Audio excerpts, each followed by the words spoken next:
Thinking Basketball Podcast. My name is Ben. Welcome back to another show. And every night, the NBA is filled with just juicier and juicier games. I am absolutely loving everything that's going on. Close contests. Who knows what's going on in the West? 140 to 130.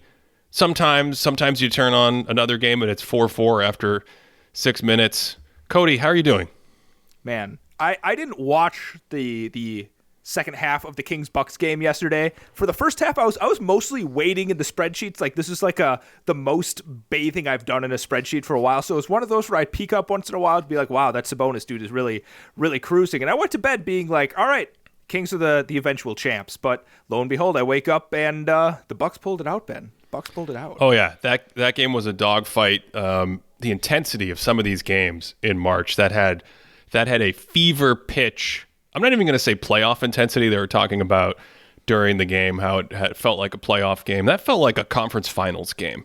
I mean, there was literally a fight at the end of the game because it was physical and intense, and the pace was there, and just shot making, and of course everything going on with that Kings offense and the Bucks defense. I mean, we've recently done a lot of content on the Kings offense and the Bucks defense, both on podcasts and YouTube. But the thing that we were batting around before recording today is just how crazy the scoring is in the league. And I think you noted this. There's a ton of individual scoring seasons right now that kind of are I'm struggling for words at the beginning of a podcast. This cannot be a good sign. A lot of good scoring seasons now, more than before. This is something I've really struggled this season, last season, because I like looking at things from a historical lens, right? We're always going back. We're looking at past seasons. We're looking at some of the best players of all time. And I try and situate how players fit into it when we look at it through the scoring context we see now, Ben. Because if you look at every, like, the leaders by points per 75 possessions of all time, Ben, every season, I think this goes back. Basketball Reference goes back to what, like 1978, I think, something like that. 74 or 78, something. Whenever Basketball Reference uses their possession counter that they use is when they have those stats back to. Yeah, so if you look at every single one of the players and sort them by the most points per 75 possession, 3 of the top 6 seasons ever are happening right now. Right now, Ben. That's Quentin Grimes. And no, who is that? Embiid, Emmanuel Quickly, Jared Vanderbilt. we got to hit the bingo card early because these guys are not going to come up today. Joel Embiid, I figure, must be one of them. Who else? Yep. Is Giannis? Yeah, Giannis is in the second one. Who's the third, Ben? Is it Luka? It is Luka. Wow. Ben. We have Embiid with the second highest points per 75 possessions ever. Giannis at 4th and Luka Doncic at 6th.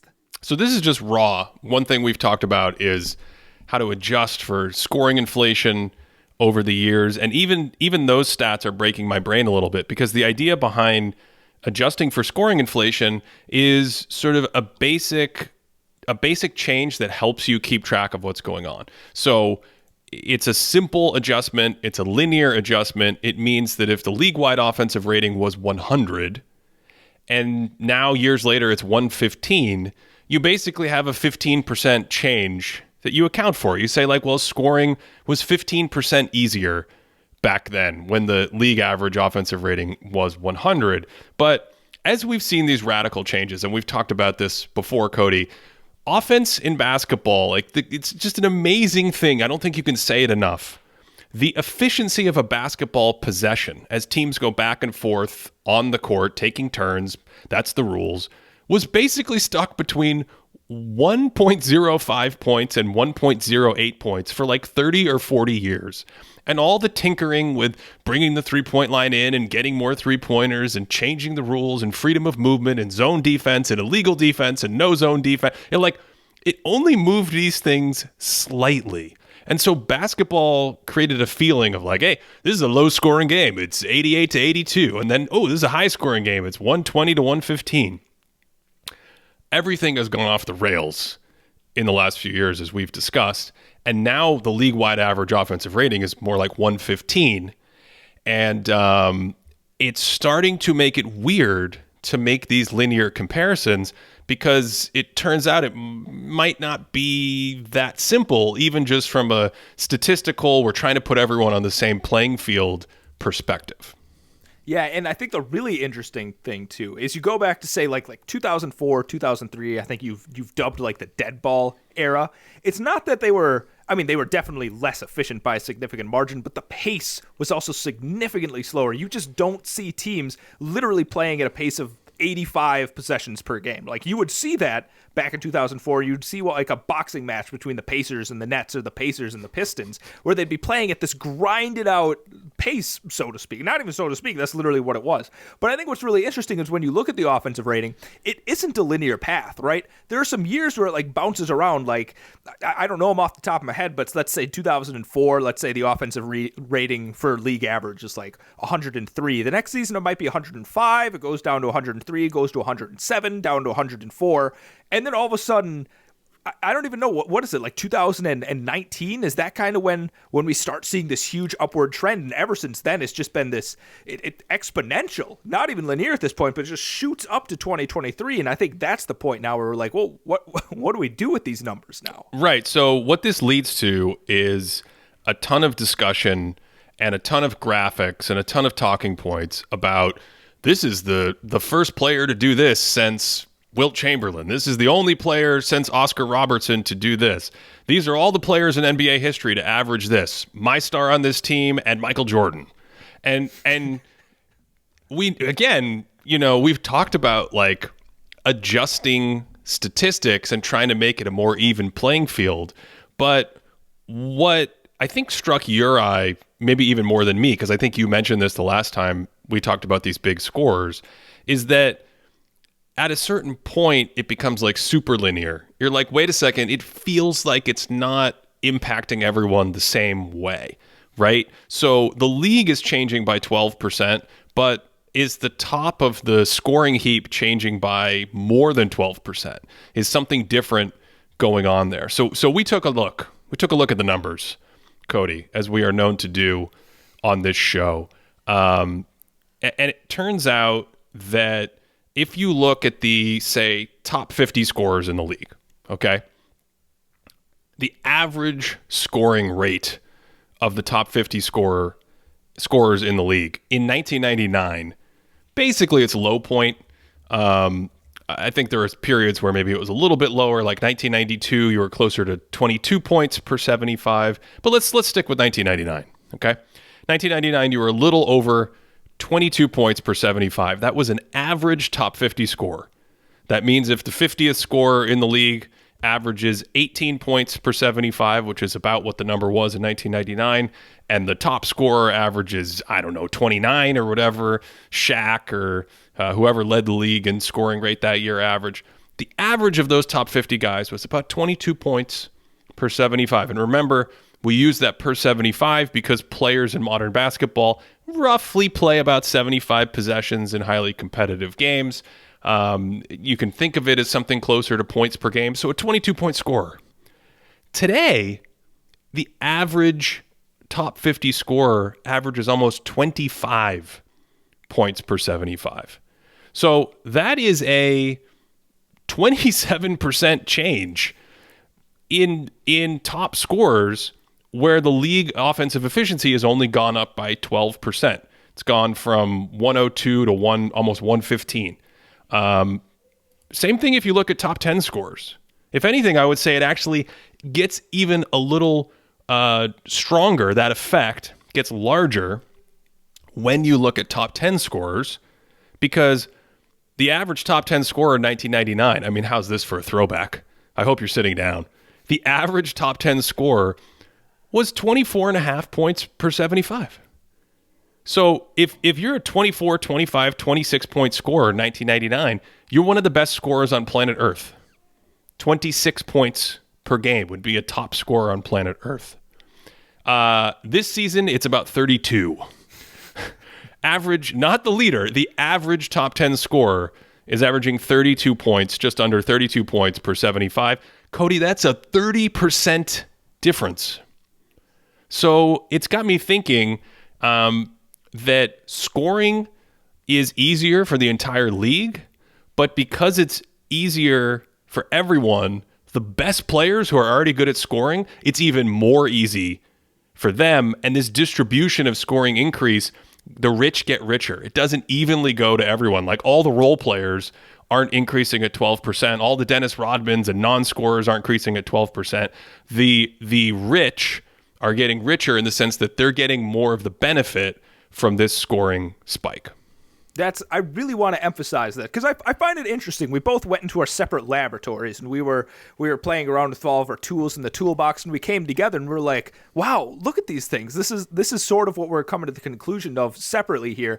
And I think, I don't know, that blows what my conception was, because I kind of figured, like when I was looking at the top 100 scorers, right, I was kind of expecting a much bigger jump for everyone in the league because, I do think that the NBA across the board is getting better. And my assumption was like, all right, since everyone in the league is so good, since guys like Grayson Allen are coming off the bench, running these intense dribble handoff possessions, throwing cross-court kick passes, I'm like, every single player's points per 75 are jumping up that much. But no, when you see the scoring and then the efficiency jump up even more for top 10 scorers, that's what caught my eye, because it's not just the scoring, Ben. I think the other thing that jumps out so much when you look at these numbers is the efficiency spike. I think that might even be, I didn't map that out, but that might even be a bigger percentage change of how much more efficient the scorers, especially the top 10 scorers in the league, are compared to what they were 10 years ago, 20 years ago, 30 years ago. So I really want to emphasize that the top 10 scorers seem to be benefiting even more than all other scorers in the NBA.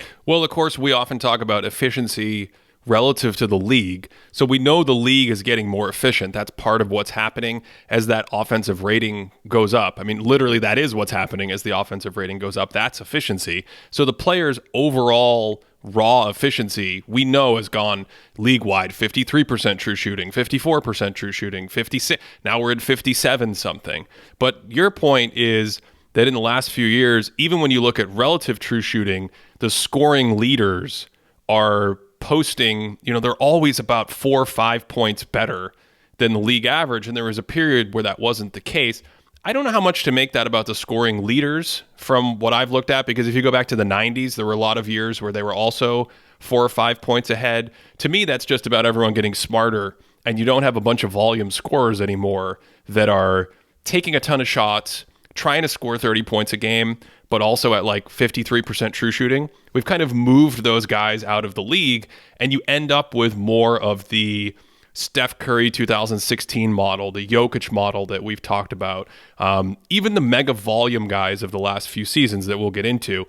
Dame Lillard's on a heater. He's like 7% ahead of league average. Joel Embiid, 5 or 6% ahead of league average. James Harden's incredible 2019 season, I think, was 6% ahead of league average. So as the efficiency goes up, it also seems the league, in conjunction with sort of the analytics movement and trying to get better shots and higher shot quality, has moved away from the old model of like, well, I got a leading scorer and he's going to score 30 a game, but it's a little bumpy because his true shooting percentage is 50%. I think that's what you were getting at there. Yeah, and I think it leads me to two like main questions that going through all these numbers leaves me with. Number one, how do you actually compare players across generations? I think that's the really big question from those. How do you take a player from 2023, take a player from 1994, and be like, so-and-so is definitively a better scorer? Like, how can you actually take them and compare the two? But number two, how do you even compare players within a single season, right? How do you take an efficiency monster like Jokic right now, who's scoring like 26 points per 75 and like plus 12 relative true shooting percentage, which is just ridiculous. But then you have someone like Embiid, who's at like 35 points per 75 on plus 6 efficiency. How do you take those two inputs and be like, all right, when we take these together, this player is actually the better scorer? So those are kind of the two exploratory spaces that I want to be thinking about more with these numbers. I want to start with the Jokic question, but before we do that, just to put a cap on how things have changed in terms of volume and efficiency. Cody, you said you pulled, I can't remember if you said it, 46 seasons in league history, or with what Basketball Reference has going back to the 70s, where a player averaged 30 points per 75, and 17 of those seasons, that's almost 40%, have come in the last 4 years. 17, 2020, 2021, 2022, and this year an all-time record, 2023. So if you were to graph this, you would see like 1 year that has it, and then a couple years that don't, and then 1 year that has it, maybe a couple years with two. No season in league history saw two 30-point per 75 seasons. That scoring rate was never achieved by more than two players until 2020. And in the last few years, we've had 3 players, 4 players, 4 players, and this season it's 6 players. 6 players who have done it. So this is sort of the driver of what we're batting around in the conversation today, of trying to figure out what it actually means to contextualize these scoring numbers, either from a statistical standpoint, which we'll talk about a little later in the show perhaps, or just from an analytical, like when I watch the game, what does it mean in an individual game when a guy goes for 45? Like in that incredible Kings game didn't Giannis finish with like 46 points in the game? Yeah. And it on one hand, it did feel like an incredible performance by Giannis. I think I texted the group and said Giannis feels like a cheat code against the small ball structure of the game today, because every time he was on anybody other than Domas Sabonis, and Sabonis himself isn't a great defender, but the Kings like many teams, will play a forward like Harrison Barnes at the 4 position. He's 6'7", 6'8", and against Giannis, who we said last time is really a center, he's kind of cheating because of his versatility. That just felt like tissue paper was stuck to his shoulder or something. It was dunk after dunk after dunk, spin move after spin move. He's just so athletically gifted. And then you look up at the end of the game and he has 46 points. And so on one hand, it did feel dominant, but it also felt like water just kind of like flowing through the forest right in front of you. And you're like, oh, okay, that was almost a 50-point game. I don't even think that's that impressive anymore. I don't know. The water's beautiful. You have the babbling brook, the tree of Lopez sitting out there doing what he has to do. The redwood of Brook. The redwood of Brook. That man's a beautiful scorer. His defense is great, but his post game, his shooting. We're not pivoting to Brook. Brook Lopez isn't coming up. He doesn't come up in any of these. He got a whole episode last time. Come on, he's not coming up today. That's not enough. We need more Brook Lopez content. But I love Giannis because we have right here in front of us in all of our numbers, best points per 75 seasons of all time. You say Giannis. And what he is right above right now, his 4th ranking season ever, is right above Kobe Bryant's 2006 scoring explosion. You heard me correctly, Ben. Giannis is scoring more points per 75 possessions than Kobe Bryant. That's this in 2006. Season. That's this season, right? This season. And this season even like a good scoring season for him. That's what's crazy. This is his lowest efficiency in a long time. Last year, just by raw numbers, he was about 33 points per 75. On true shooting percentage, 7% better than the league. This year, he's 34, which is what Cody's talking about, just ahead of or just equal to that legendary Kobe Bryant season in 2006. And much like Kobe, his true shooting percentage has gone down to plus 2% relative to the league. And you're like looking at that, you're like, is this even one of Giannis's best scoring seasons from the last few years? It's all very confusing, and that's what we're trying to make sense of today. And I think I really like the Kobe Giannis comparison here, because you look at that and I try and step away from this bias, but when I see that, I'm like, that doesn't look right. That doesn't look right. But that's not a good reason to make any kind of conclusion, right? You can't end the conversation with being like, well, that's not right because it doesn't look right. It's a good starting point. It's a good starting point to kind of dive into the numbers and be like, all right, what's going on here? But I think that's a good impetus to be like, yeah, I don't know. There's something more going on here, because Giannis is a spectacular scorer. Don't get me wrong. I love the man. But when all of a sudden he's above these heralded scoring seasons that's always stood out as being like, oh, you're not going to pass Kobe in 2006. I don't know. I'm interested. I don't even know what to ask next, Ben. How do we compare Giannis this season with Kobe from 2006? Yeah, I mean, we have done 2 mega podcasts in the past on best scorers of all time. I've focused on the regular season, I think, in one, and the playoffs in another. We've talked about more complex statistical ways to look at that using the quote unquote scoring value model that I built back in time for one of those podcasts. There's no straightforward way to do this. I think one thing I've discussed before in the past is how robust is your scoring? What's the context of it? Do you always have a hook shot on the left block? And that's not a dig at Kareem, right? Because in Kareem's case, his hook shot was unstoppable. But I think I do like to think about the diversity of your scoring, the sort of inelasticity of your scoring. How resilient is it against different defenses? Is it one-dimensional? Is it multi-dimensional? And then there's something we've talked about a lot recently on this show, and I think you and I have talked about it a good amount in the last few years, this idea of your stats changing depending on who's on the court with you. So if we're going to use stats as a guiding light in this conversation, and you can't escape it.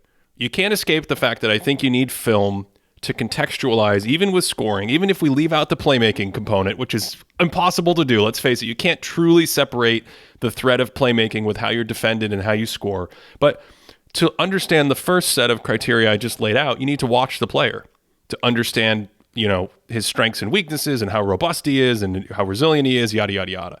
But then your brain can't keep track of what's going on. No matter how strong you think your brain is at keeping track of it, we've got decades of basketball that show your brain doesn't really know. We didn't really know when guys were inefficient back in the day. And even then, we kept track of all the shots. Let me say that again, because I think it's a big point.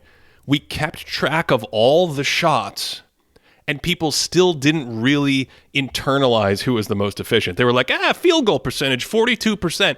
That seems okay. But they left out the three-point shots and they left out the free throws. And so it's very hard to just intuit without keeping track of what's happening who is scoring the most and the most effectively every time down in a basketball possession. So, Cody, I think the crazy part here is that you've got the sort of stylistic and non-statistical components of trying to figure this out. How do you contextualize the player's scoring? And then you have the statistical side, and it's like both of those are moving targets right now. So we were looking at the best, sort of a list of the best regular season scoring seasons ever, trying to think like, well, every night they put these graphics up and we got 3 of the top 6 scoring rates of all time happening right now in the regular season. Let's leave the playoffs aside. But does it feel like we're watching 3 of the best 6 scorers ever? It doesn't to me. And so why do I feel that way? Is that irrational? Are we actually watching 3 of the best 6 scorers ever, and these old seasons aren't actually that impressive? It's a puzzle to be solved. It's an enigma wrapped inside a riddle that is also in a mystery. I think, nothing against Luka or Giannis here, but there's something about Embiid. So I think Embiid, and I'm not trying to be a parody of anything. I've seen a video going around that's like, do you remember the old like side-by-side videos that would come out that would compare Kobe Bryant's moves to Michael Jordan's moves? And it would be like, look at how much he's copied them. That same sort of video is Bob bumping around with Joel Embiid and Kobe Bryant. So like, look at him copying these moves, right? It's very surreal. You see him doing like the same kind of shimmy and fadeaway and pull-up mid-range jumper and things like that. So I think it's very hard to pull away from the bias of watching a guy that can smoothly pull up, that can kind of shimmy and hit that fadeaway and hit it semi-consistently. It's hard to look at that and not be like, this guy's incredible. And especially like if we're talking about other centers, you look at Joel Embiid and you're like, there's no way he's better than Shaq. We know it's Shaq. But then you watch him and you're like, but also Shaq couldn't do a lot of these different things, So I don't know. I feel like stylistically, if you were to say one of these guys, it feels like most people would be like, actually Embiid might be one of the greatest scorers ever, just because of all these things. Giannis, he doesn't quite have the bag. Luka, he's kind of a little bit more of a ball hog. Again, I'm talking from like what the general consensus would be. But I think a lot of people might put Embiid up there as one of the greatest scorers ever. Do you disagree with that? Well, where I agree is it feels like he's the one to pick out and say he's the guy who's up there with these other all-time great scorers. We will get to the statistical side in a second. I do want to come back to that because I think that's going to help inform the conversation in a meaningful way. But even before we do Embiid, we've talked about Embiid scoring with and without Harden recently. If you just look at Embiid, just the raw numbers, okay? 2021, almost 33 points per 75, plus 6%. Almost 33 points per 75, plus 6%. Last year, 2022, 34 points per 75, plus 5%. This year, 35 points per 75, plus 6%. Which of those seasons is the best? That's my first question. Because keep in mind, league-wide offensive rating is jumping leaps and bounds in each of these seasons. Man, I feel like I'm trying to look away from the numbers. It's like the Matrix, where I'm like seeing all the numbers and I'm looking past it to actually see the woman in the red dress instead of just like the green numbers scrolling across the screen, you know? And I think based on just like what I know about the season, Embiid this year seems like the best version of his scoring. It seems like he has the most counters that he's ever had. It seems like, but also again, maybe this is playing next to a genius like James Harden who's setting it up. So again, I don't know how you separate all of these things when you're talking about it, but off the top of my head, I feel like the answer would be this season. I kind of agree, but also isn't that the trap? Isn't that the trap where we just you might be able to pull them up. I don't remember where we had them, but we did an episode recently talking about Harden stats with Embiid, Harden stats without Embiid, and basically the idea there was he gets better, right?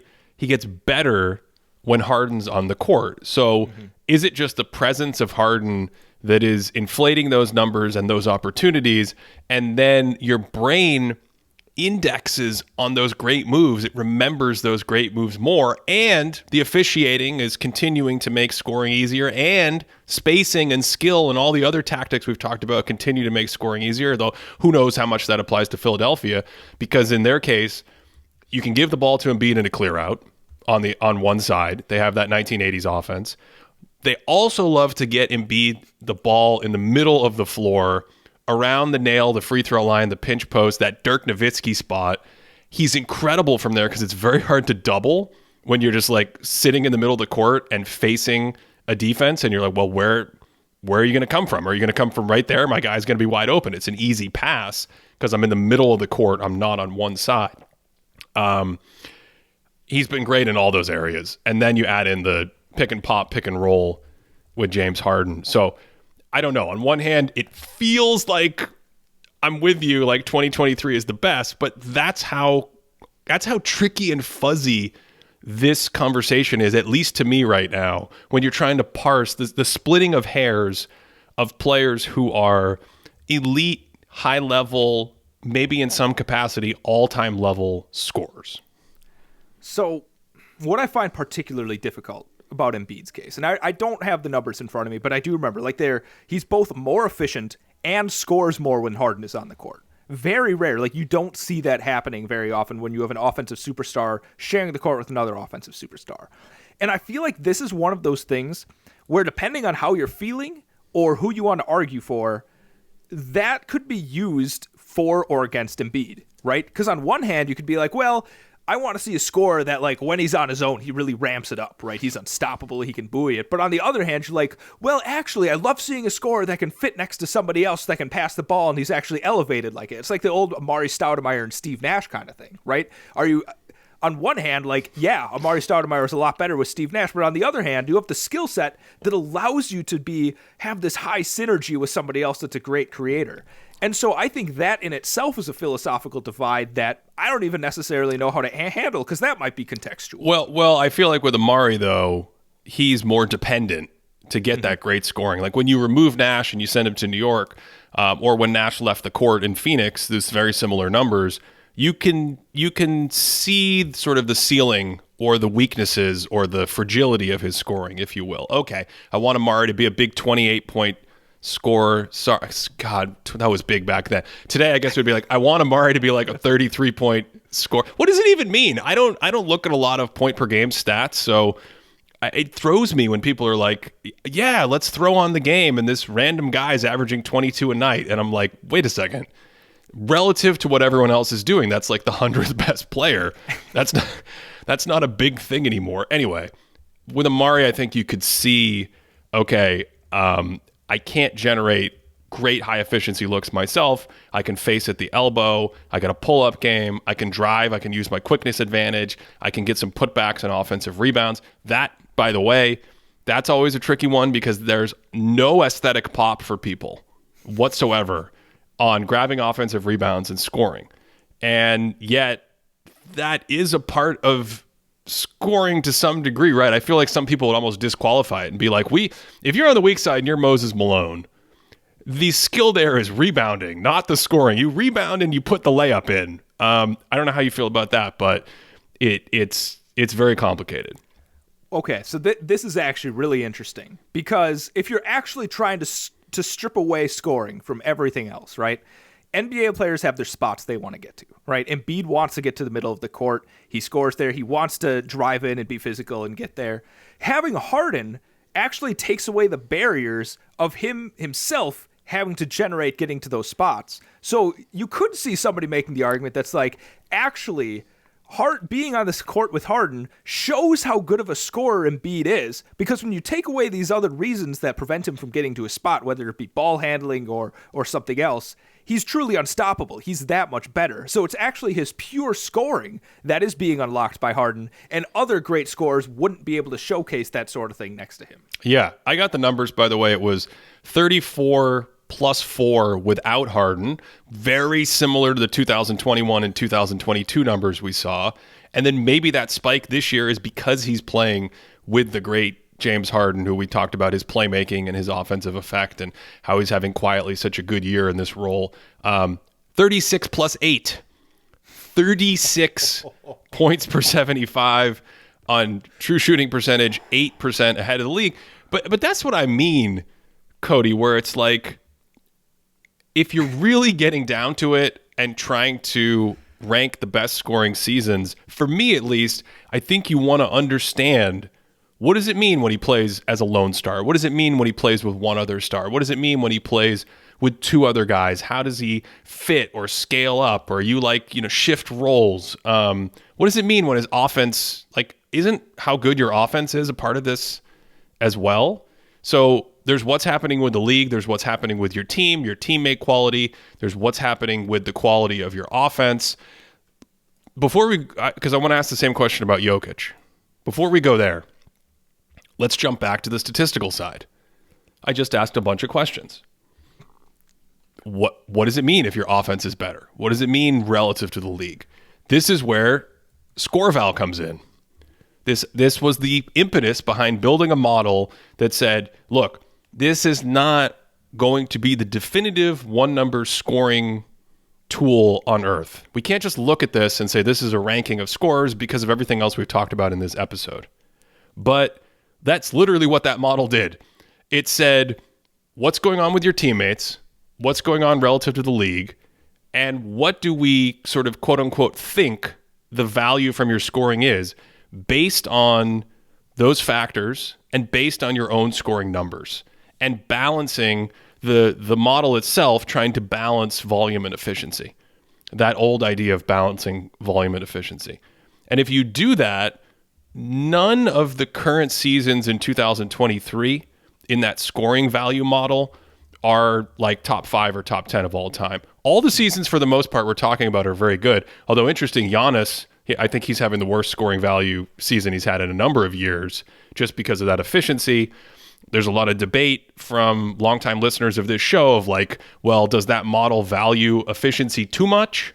I don't know, but it's always fascinated me that the model said, hey, you know what looks like it's more helpful in basketball? A slightly lower scoring season where your actual shots are converted at an insanely high percentage versus a higher scoring season where your shots are converted just a little bit above league average. And I think that's a perfect segue back to a totally different type of scorer in Nikola Jokic. First of all, I hate the fact that this conversation is revolving around these two, because I genuinely don't want this to be like we're part of the MVP discourse right now. That was extremely unintentional, very ironic. We have like 80 other scores on the board and more cases to talk about. But I think for this individual season, these are the two most interesting to discuss in terms of the philosophical conundrums of this conversation, because Embiid is the mega volume, also with good efficiency, also with another player who impacts his stats, also to both of us kind of looks like the guy who it feels like when you landscape the league, maybe outside of your Kevin Durant or whatever, you go like, man, is Embiid one of the absolute best scorers ever? I've talked about this before. And then Jokic is this sneaky scorer with this crazy efficiency that's taking place, amazing shooting, amazing mid-range, amazing drives, just everything. And it's like, how do we balance those? Because we've seen Jokic without other players go, yeah, you need 35 points on 80% field goal percentage. I'm your man. I don't know. The aesthetic argument is such a key to this, and I hate that it's a key to it, but it is, because you watch Jokic, right? He starts driving from the perimeter, right? But it's not like a line drive. Like, he drives and then kind of turns his body, and then kind of turns his body again. There's a double, and then he looks off the double, and they run away, and he just keeps like shimmying towards the basket, and then all of a sudden it's just like a layup. And like, wait, how did he get to the basket? Whereas like Embiid would have like the between the legs, steps up, guy tries to contest it, pulls up, buries it, like the smoothest little jumper. And the other thing that Jokic has that Embiid doesn't have, you said that people are talking about Moses Malone and maybe being like, all right, that's not super, like, obviously it's efficient, but that's not super aesthetic. That's not great. You know what's even less efficient? Not efficient. You know what's less aesthetic than coming down with a rebound and putting it back? Getting your own? Tap. Just tapping it. Oh, the tap. You miss your shot and you just go up and tap it. Because Jokic is so good at that. And I don't even know how that fits into it, because the amount of shots that he rebounds of his self, that was a terrible sentence. This is a struggling speaking. Sorry, it's me. I'm rubbing off on you. I apologize. This is a tough one, but the number of times that Jokic just kind of lightly taps, like Happy Gilmore, taps it back in his own shots, it's unbelievable. And I think people would be like, well, the greatest scorer should score in the first shot. I don't know, man. It gets complicated. Again, I can't. this is amazing. Complicated. This is what this discussion has done to us. It's just rendered us incapable of speaking the English language. Maybe we should try another language. No, you're right. You're right. Tipping is even sort of less of a brownie point here than scoring and scoring in isolation or whatever. And in Jokic's case, I've talked about this before, he's one of the leaders in the league in following his own shot, which messes up his raw scoring stats. So as efficient as he is in his raw scoring stats, 12.5 points ahead of the league in true shooting 67% or whatever it is on 2-point field goal attempts, which is just bonkers. You have this thing where if you actually account for all of the times he follows his own shot immediately and tips it back in, he gets even more efficient relative to the league. He's like 14% ahead of the league. So how do you handle that? And would you say this season's Jokic is a better scoring season than last season's Jokic? Or is it a very similar thing to you? The only difference is the stats are driven by teammates. So last year he had higher volume and lower efficiency. This year he has lower volume and higher efficiency. And that's the crux of it. I don't know I don't even know if there's like a sliding scale of like each percentage of true shooting percentage is equal like this many points. I don't even know if you can like as cleanly make that happen. But I think, man, what I was going to say again, I'm like, well, we also have Jokic being on some of the great, like when he's on the court, their offenses are ridiculous. But again, that has a lot to do with his passing ability. That kind of greases the grooves that way. So I don't know. It feels like this year, like Embiid, it feels like when I watch him that he's a better scorer this season. Well, the one thing I'll say about all this is it makes me think about scoring as a curve, not as a point. Makes me think about scoring as a curve, not as a point. We've talked about skill curves before, and we've talked about this very old Dean Oliver idea of, you know, if your volume goes up, then your efficiency probably goes down because you're taking harder shots. I think the entire conversation we're having today, who's your teammates, who's on the floor, what's your role, it just reinforces that, like, there is no such thing as a 30-point score. If you're statistically fluent, there is no such thing as a 30+5 score because it's always dependent on who's out there. So the exact same score could be 28 plus 12, 26 plus 10, 34 plus 2 or whatever. And different scorers are going to have different shapes to their curve, right? So an interesting one is Kobe. You mentioned him before. Kobe, we've talked a lot on this podcast, and a lot of the work I've done on him over the years focuses on his playoff stuff. But if you look at the regular season, he never really has a big efficiency regular season. I think that's largely, as I've said a million times, because of his shot selection and because athletically, unlike Shaq, unlike even someone like Michael Jordan, he wasn't just able to generate a ton of super high efficiency shots. Seems like he actually gets a boost in some philosophical perspective from a lot of fans out there because his shots were so hard. But in this conversation, to me, that's a clearer one where it's like, nah, I typically want the guy who can get me the easiest shots. So even though Giannis has, quote unquote, no game, right? Giannis has no bag. Trying to stay in front of Giannis or trying to jump with Giannis or trying to deal with Giannis as a roll man or whatever it is, it's essentially impossible, just like it was with Shaq a generation before. So those guys are the ones that, even though they might have fewer moves, and even though they can't, in Giannis's case, every time he takes a 20-footer, I cringe. I fall out of the chair.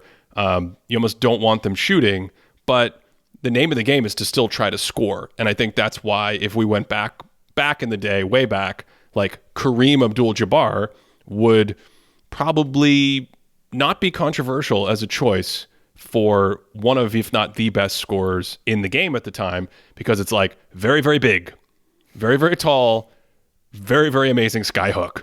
Good luck. Yeah, Kareem is just going back and watching him during the summer. That blew my mind. There were times, Ben, where I thought maybe we were even a little too low on him. That's another podcast for another day. But talking about Giannis, I agree with you. He gets himself some efficient shots, but even him, with these spectacular numbers that he has, he still feels like, and I hate the feels feeling, but that's kind of where some of this analysis starts and we go into diving it. He feels like a rung down, even from not even the top two guys. Like let's pretend that Jokic and Embiid are the two best scorers in the league. It still feels like I could slot in a Durant. I could slot in a Lillard.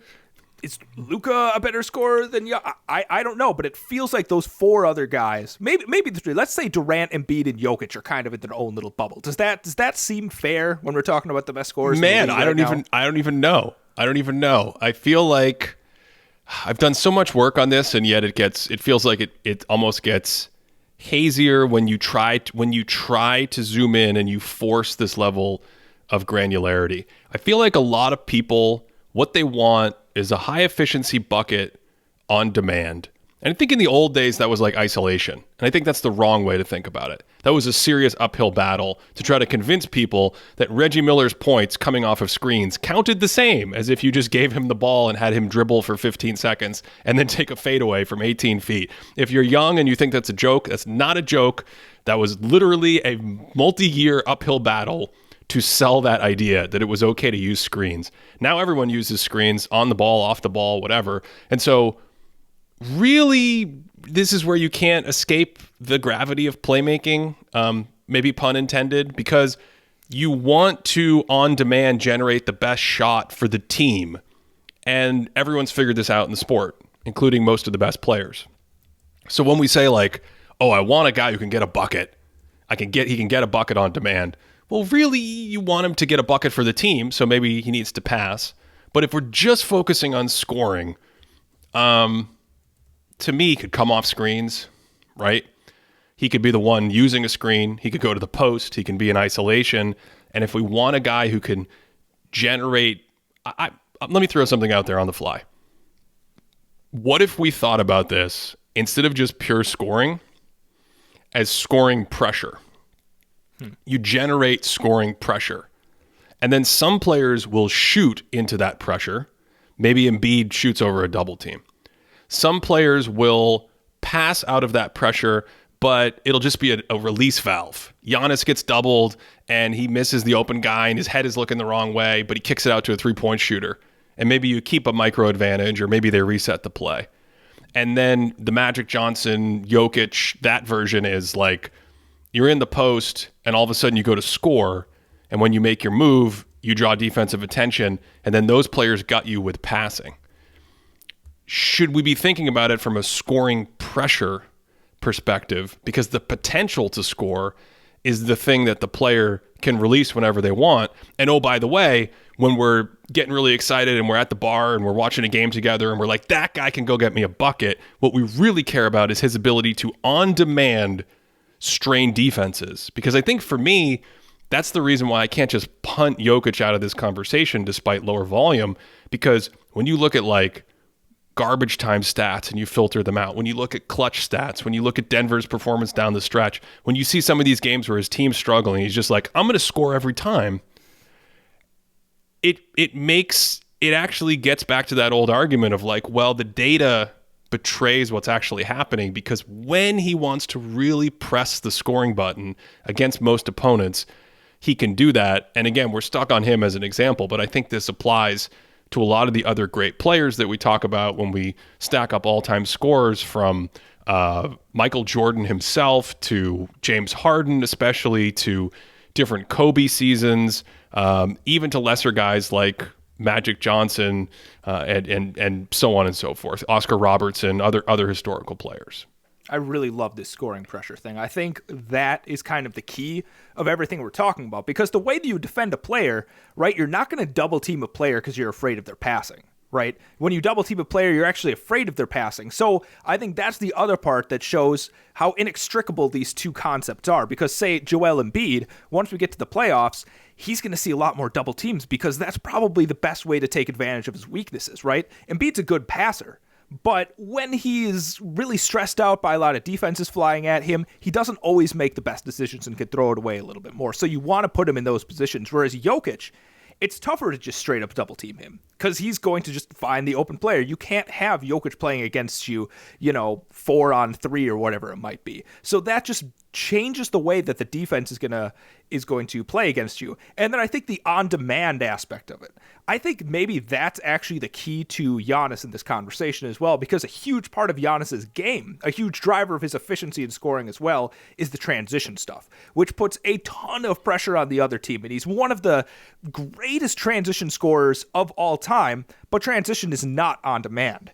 Okay, and that's going to be something that needs to be created before you get there. So I think these other guys, that when you get to the half court, when you get to a set defense, that's when you get more of the on-demand sort of stuff. Well, and that's such a great point, because I think when people intuit this stuff, or when they throw it out casually on Twitter or somewhere else online or at a talk show, they're thinking about like the half-court bucket. They're removing the 10 to 25% of the game that takes place in transition, depending on your era. There's always some amount of transition. And LeBron, of course, is an example here. We haven't mentioned LeBron's name because LeBron's regular season scoring numbers actually aren't as impressive as his historically strong playoff scoring numbers. His volume never got super high. Again, maybe that's because he's such a great passer. But the transition thing with LeBron is always there as well, where he was criticized for so long as a player who, in an era where everyone else was sitting at the elbow and clearing out, throw it to Paul Pierce, throw it to Dirk Nowitzki, throw it to Kobe Bryant, throw it to Carmelo Anthony. I mean, can we keep going? This is just like the entire sport felt like it had this going. LeBron didn't have that same thing. It was pressure on the rim, go under his screens and see if he can shoot. And therefore it felt like, wow, his scoring game isn't as robust. It isn't as versatile in these situations. Oh, well, why does he have such great scoring numbers? Well, shooting 75% in transition, getting whatever it is, like 6 extra points a game in transition. And to me, that's real. That's still part of scoring. But I think just like with the offensive rebounding, people chop that off. And so it makes them more skeptical when stats show up and you're like, actually, when we look at the scoring value model, LeBron's his volume isn't quite there, but he's popping relative to the league on the team he's in. Maybe a lot of that is the transition buckets he's picking up. And I feel like people have a negative reaction to that. They're like, the transition, it doesn't count. So are you disagreeing with what I say? Do you think that my argument that because Giannis gets a lot of his efficiency from transition, that I'm kind of maybe taking him down a notch compared to these other guys in the half court? I think a lot of people do that intuitively. I'm not sure how much I want to do that. I feel like the transition should count because those points count in basketball. Those possessions are exactly the same as all other possessions. Yeah. Okay. Yeah. You made me think of another thing, though, related to this, about this on-demand idea. Let's talk about Steph Curry and James Harden. We've gone this far without mentioning Steph Curry. I have said many times, I think the 2016 Steph Curry season may be the best offensive regular season of all time. But part of that is that it may be the best scoring season of all time. It's certainly the most underrated scoring season I can think of in the history of the sport, because they were blowing people out, so he didn't play 40 minutes a night, and he didn't end up averaging 32 or 33 points per game. But he did average about 32 points per 75 on true shooting percentage that was 13% ahead of the league, Cody. He was at 70% true shooting for like half the year, back when true shooting was like, I don't know, 55% or something like that. So if you make historical graphs, which you can get on if you go to thinkingbasketball.net for our Patreon subscribers, and you look at our daily leaderboard, you can like put the scoring leaders by volume and by efficiency up, and the guy in the upper right is the best, right? That's the most points in the right, and the upper part is the efficiency. And if you did that historically for all the seasons in league history, you'd see a little dot out on its own. And that little dot is 2016 Steph Curry. And yet that seems to like never be discussed. I think one of the reasons why goes back to everything you just said. It goes back to the on-demand concept. Him playing off ball, it feels like, well, if I sell out to that and I double team that, right, then I can take some of that away. If I sell out to the three-point line, I can take some of that away. Now, of course, Curry is a great on-ball player, but as we discussed last year in their playoff run, he added some stuff over the years to maybe become a little bit better of an on-ball scorer, using his body, his step back, his handles tighter, things like that. So when you go back and you look at 2016 Steph Curry, you may be able to easily sell someone on the fact that it was an amazing scoring season, but when you stack it up to these other monsters, let's just stick with Embiid. Like, Embiid has that sense of throw him the ball and get out of the way. How do you stop it? The thing about Curry that I think is really difficult, and I want to ask you your opinion on this, is a huge chunk of where he derived his offensive value, and still derives his offensive value, but especially like during that time, was the off-ball gravity, the amount that teams bent to try and defend him, the amount of clips that we've seen of multiple players just like running haphazardly at him while, like, I don't know, Klay Thompson cuts to the basket, Harrison Barnes cuts to the basket, and you get to layup or dunk. And you don't see that for guys like Embiid. Nothing against Embiid. Steph Curry is the best that's ever been at doing that. Do you factor in the fear of somebody scoring into how good of a scorer you think they are? See, this is, to me, part of the ultimate question that we've kind of bounced around today, because I feel like most other people don't. And I'm wondering if you go back to that scoring pressure idea, because I would think about that as playmaking traditionally. But you're making a very interesting point with Curry that, like, even though it is quote unquote playmaking value, that is in a way reflective of how dangerous and how hard that off-ball scoring is to stop. And so we have to sell out to him in an a-traditional way to slow it down, because it just puts so much pressure on our defense. I don't know where I land right now. We're kind of talking these things through in real time. I will say, I think there is something to the idea of Curry when he was younger, generating points off the dribble in isolation on his own, hurting his sort of impression of himself as a great scorer. With most, of course, you know, Kevin Love famously with the stop at the end of Game 7 in 2016. But it's like, if those were the parameters, if we were playing a game of one-on-one where you had 3 dribbles, or he threw it to someone at the elbow or something like that, Steph Curry wouldn't be my first pick. If Shaquille O'Neal had to start outside the three-point line and dance his way in and make fadeaways and things like that, he wouldn't be my first pick. But those guys both create a pressure, one at the basket, one at the three-point line, that maybe no one else in NBA history can match, just with their specialty, just with that specialization. And to me, that puts them in this conversation. And oh, by the way, because we're almost out of time, we've made it this far, I don't even think we've mentioned Michael Jordan. I feel like we've been trying to stay more. I guess Kobe Bryant's about as far back we went. Of course, a Kareem shout out, but I think this is. I don't know if this is a hot take, Ben, but this is what always frustrates me with conversations about like 1-on-1 or a game like 21 or Lightning or things like that. It's like, oh, then who would you want in this situation? I don't care. That's a different sport. It's a different sport. Yeah, it's literally not basketball. It is a component of basketball, but it is not basketball. Basketball has so much more to it, and just because I don't know, player so and so loses to player so and so in a game of 1-on-1, it's a different game completely. Yeah, no, completely agree. And I'm just saying we didn't mention Michael because we're batting around these philosophical ideas and we're trying to contextualize like what does it mean to have 6 of the highest scoring seasons in 1 year? Are we looking at 6 of the greatest scorers ever? I mean, from one perspective, anytime you're way up at the top of the league, you're an all-time great scorer probably. From another perspective, no, I don't think we're looking at 6 of the greatest scorers ever. I mean, some of the scoring seasons that popped in our statistical sort of queries earlier or that have been high in my scoring value model are things like Tracy McGrady, 2003. Now, things happened later in his career. Was that season lucky because of his three-point shooting? You know, there was a small playoff sample. They fell apart at the end against Detroit in a series they were underdogs, and he was heroic in the first couple games. What does that all mean? Throw that out. We don't care. Just like the actual regular season that the dude had, 32 points per 75, plus 5% true shooting percentage. In that league, statistically looks amazing. I want to finish on the other statistical side, come back to that here at the end. We looked at the top 10 scorers. We talked about the average volume for the top 10 scorers year by year. If you take that and you try to fit a line to it, you basically just say, what do we expect based on league-wide offensive efficiency? What do we expect the average top 10 scorers to look like? You can fit a line pretty well, okay?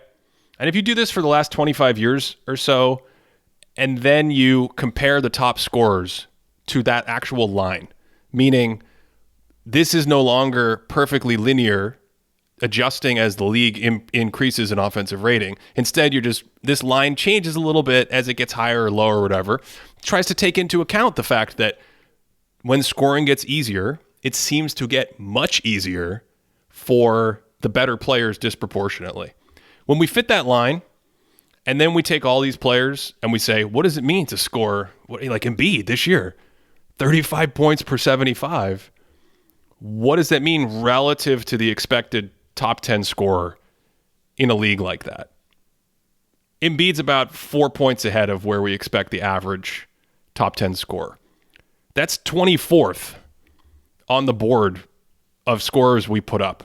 We didn't even comprehensively search every season in the league. We got almost all of them, so it may be 24th all time, but it is at best 24th all time. That Tracy McGrady season that I mentioned, that's about 6 points ahead of what the expected top 10 score was in 2003. The best season, Cody, would you like to know the best volume scoring season, which also happens to have nice efficiency, using this concept, at least in the 3-point era? We didn't run this back to the old days when Basketball Reference runs out of data. Would you like to know the best? Please tell me, Ben. Do you have a guess? Volume? It's James Harden. I'm pretty sure that one of those Rockets years is just off the charts. 2019, James Harden. He has 8 points ahead of the expected top 10 scorer based on league-wide offensive rating. Kobe Bryant, 2006, that you mentioned, is right behind that.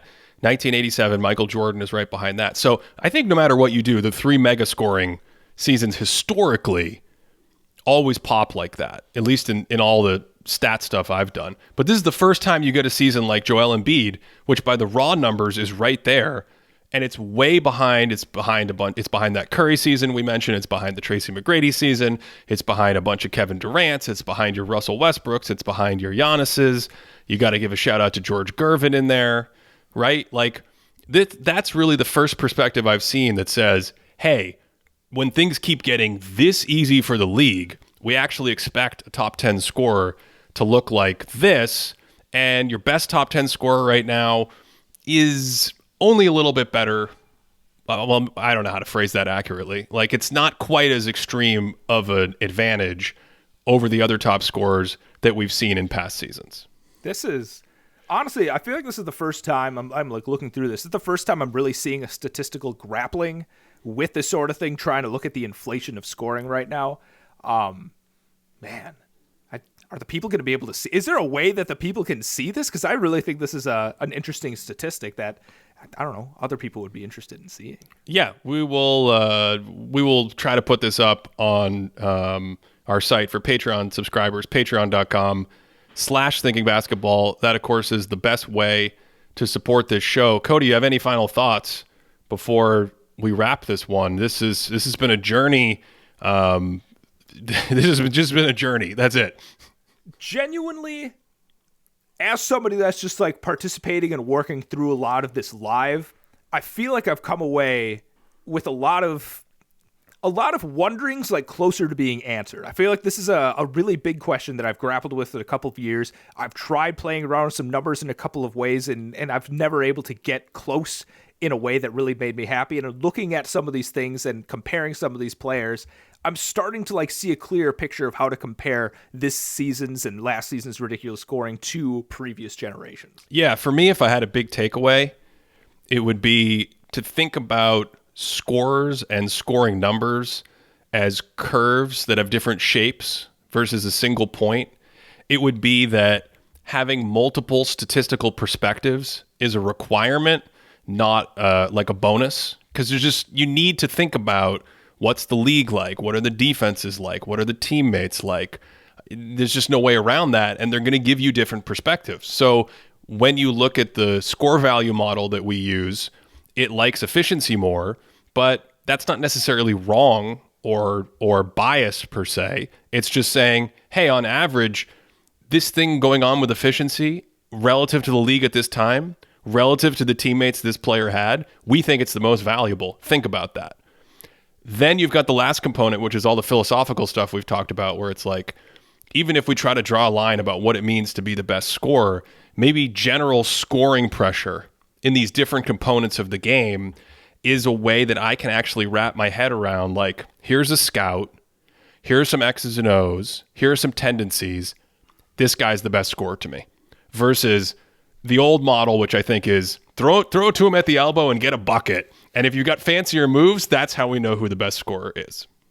Yeah, that philosophical question of like what actually counts as part of your offensive repertoire, and just to sneak his name in one time before the end of the episode, like Matisse Thybulle picking off a pass and bringing it down and scoring a 99% dunk.